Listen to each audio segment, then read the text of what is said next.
சுய விருப்பத்தோடு சுவிசேஷத்தை ஏற்றுக்கொண்டவன் அவருடைய குமாரனுடைய சாயலுக்கு ஒப்பாயிருப்பதற்கு முன்குறிக்கப்படுகிறான்.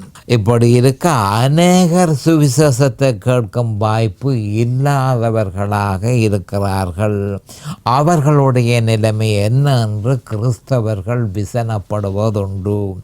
அவர்கள் கேட்டார்களோ கேட்கவில்லையோ அவர்கள் பொறுப்பு ஏற்க வேண்டும் என்று சொல்லி ரோமர் 1 அதிகாரம் உறுதிப்படுத்துகிறது. ரோமர் 1:19-20 இது பற்றி தெளிவாக சொல்லப்பட்டிருக்கிறது. அவர்களுக்கு வாய்ப்பு இருந்ததோ இல்லையோ அவர்கள் தாங்கள் சுவிசேஷத்தை அறியாமல் போனதற்கு பொறுப்பேற்க வேண்டும்.